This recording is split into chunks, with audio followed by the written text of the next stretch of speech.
श्रीमान नारायण मित्रों आज हम बात करेंगे महर्षि पाराशर द्वारा रचित बृहद पाराशर होरा शास्त्रम के अध्याय 58वें की। 58वें अध्याय में कुल मिलाकर 80 श्लोक है और इसमें गुरु की महादशा में बाकी सारे ग्रहों की अंतरदशाओं का विस्तृत वर्णन महर्षि पाराशर द्वारा किया गया है। तो आज हम इसकी शुरुआत कर रहे हैं और आज के पहले हमने सूर्य की महादशा, चंद्रमा की महादशा, मंगल की महादशा, राहु की महादशा, इन सभी ग्रहों की महादशाओं के अंतर में आने वाले बाकी सारे ग्रहों की अंतरदशाओं का विस्तृत वर्णन कर दिया है। अगर आज के पहले वाले आपने वीडियोज नहीं देखे हैं तो आप हमारे youtube.com/बालाजी ज्योतिष केंद्र इस चैनल पर जाएं, इसको सब्सक्राइब करें, वीडियोज को देखें, लाइक एवं शेयर करें। तो चलिए आज हम 1 से लेकर 7 कुल 7 श्लोकों का वर्णन करते हैं जिसमें महर्षि पाराशर ने गुरु की दशा में गुरु की अंतरदशा के विषय में विस्तृत वर्णन किया है। तो चलिए हम आज का अध्ययन अपना आरंभ करते हैं। महर्षि पाराशर 58वें अध्याय के पहले श्लोक में कहते हैं कि स्वच्छे स्वक्षेत्रगे जीवे लग्नात् केंद्र त्रिकोणगे अनेक राजधीशो वा संपन्नो राजपूजितः। कहते हैं कि अगर गुरु की दशा में गुरु की अंतरदशा आपके ऊपर चल रही हो और ऐसा गुरु लग्न से किसी केंद्र या त्रिकोण में बैठा हो तो अनेक राजाओं द्वारा ऐसा व्यक्ति प्रणम्य होता है। यानी कि बहुत से राजा जिसकी बात मानते हों अथवा बहुत बड़े बड़े राजतुल्य व्यक्ति यानी कि बहुत बड़े धनिक लोग, व्यापारी लोग या राजा लोग जिसकी बात को माने, गंभीरता से सुने, ऐसा व्यक्ति होता है। तथा राजाओं का राजा भी ऐसे व्यक्ति को कह सकते हैं, है ना। और हर प्रकार की संपन्नता एवं राजाओं द्वारा पूजित होता है।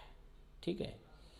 दूसरे श्लोक में महर्षि पाराशर कहते हैं कि गोमहिष्यादिलाभश्च वस्त्रवाहन भूषणम नूतन स्थान निर्माणम हर्म्य प्राकार संयुतम। कहते हैं कि ऐसे गुरु की अंतरदशा में गाय भैंस जैसे दुधारू पशुओं, धन का लाभ, वस्त्र और वाहन आदि का लाभ, आभूषण की प्राप्ति, पद प्रतिष्ठा की वृद्धि, नए घर का निर्माण, नए स्थान का निर्माण, है ना, ऐसा सब संभव हो पाता है। तथा हर्म्य प्राकार संयुतम, बड़े कीमती बंगले आदि के निर्माण और खूब संपत्ति की प्राप्ति आदि जो है संभव हो जाता है। तीसरे श्लोक में महर्षि पाराशर कहते हैं कि गजान्तैश्वर्य संपत्तिर भाग्य कर्म फलोदय ब्राह्मण प्रभु सम्मानम समानम प्रभु दर्शनम। कहते हैं कि धन वाहन की खूब प्राप्ति, भाग्य और परिश्रम का पूरा फल जातक को मिलता है और जो ब्राह्मणों का मुखिया होता है अर्थात श्रेष्ठ ब्राह्मण के द्वारा सम्मान की प्राप्ति होना एवं राजा से मिलन होना, दर्शन होना, ये सब संभव ऐसे गुरु की दशा में होता है। ठीक है। ऐसा गुरु अगर आपकी कुंडली में हो तो आप गुरु का रत्न पुखराज धारण शौक से कीजिए, बढ़िया वाला पुखराज धारण कीजिए, कीमती पुखराज धारण कीजिए। आपके ये जो हमने फल बतलाया, इन फलों में और भी 4 चांद लग जाएंगे। ठीक है। स्वप्रभो स्वफलाधिक्यम दारपुत्रादिलाभ कृत नीचांसे नीच राशि स्थे षष्टाष्ट व्यय राशिगे। चौथे श्लोक में महर्षि पाराशर कहते हैं कि अपना या अपने स्वामी का कल्याण, अत्यधिक कल्याण, बहुत सारा कल्याण एवं पुत्र और स्त्री आदि का लाभ ऐसे समय में जातक को सहजता से हो जाता है। परंतु चौथे श्लोक के दूसरे लाइन में कहते हैं कि यदि गुरु नीच का हो, नीच के नवांश में हो, नीच राशि में या छठे आठवें 12वें घर में बैठा हो तो नीच संगो महादुखम दायाद जन विग्रह कलहो न विचारोस्य स्वप्रभु स्वप मृत्युकृत। कहते हैं कि ऐसे गुरु की अंतरदशा में जातक नीच लोगों की संगति को बहुत पसंद करने लगता है। ऐसे में बहुत सारा दुख उसको घेर लेता है। उत्तराधिकार से संबंधित विवाद एवं अपने मालिकों से टकराव तथा मतभेद हो जाता है। अपमृत्यु का भी खतरा बना रहता है। दारपुत्र वियोगश्च धनधान्यार्थ हानिकृत सप्तमाधिप दोषेण देह बाधा भविष्यति। छठे श्लोक में महर्षि पराशर कहते हैं कि पुत्र स्त्री आदि का वियोग एवं धनधान्य आदि की हानि करवाता है। और सप्तम यदि गुरु सप्तमेश हो सप्तमाधिप दोषेण देह बाधा भविष्यति। यदि गुरु सप्तमेश हो तो शारीरिक कष्ट होता है।